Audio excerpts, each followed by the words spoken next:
News ప్రేక్షకులకు వీక్షకులకు మరియు శ్రేయోభిలాషులకు దసరా శరన్నవరాత్రి మహోత్సవ శుభాకాంక్షలు.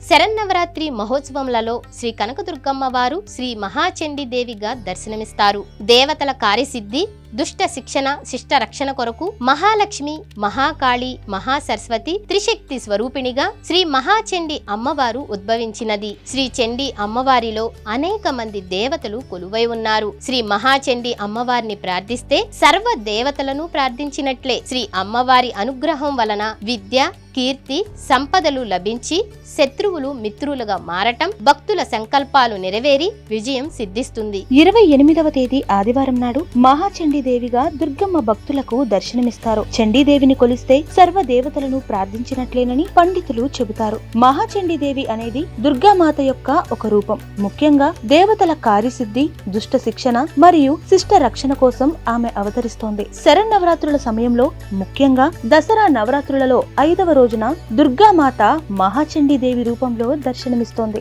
ఆమె ఇచ్ఛాశక్తి, జ్ఞానశక్తి, క్రియాశక్తిల సమిష్టి స్వరూపం. ఆదిపరాశక్తి యొక్క రౌద్ర రూపమని కూడా ఆమెను అభివర్ణిస్తారు. మహాచండీదేవి కథ వింటే మరణం దరిచేరదని, దుష్ట శక్తులు నాశనం చేయటంలో ఆమెకు సాటి లేదని భక్తులు విశ్వసిస్తారు. దుష్ట శక్తులను సంహరించి శిష్ట రక్షణ చేయడమే అవతారానికి ప్రసిద్ధి. దుర్గగుడిలో నిత్యం చండీ హోమం ద్వారా భక్తులు అమ్మవారిని కొలిచి సంతుష్టులు అవుతారు. చండీ హోమానికి ప్రథమ ప్రాధాన్యత ఉంది. మరొకసారి నెంబర్ 1 న్యూస్ ప్రేక్షకులకు వీక్షకులకు మరియు శ్రేయోభిలాషులకు దసరా శరన్నవరాత్రి మహోత్సవ శుభాకాంక్షలు.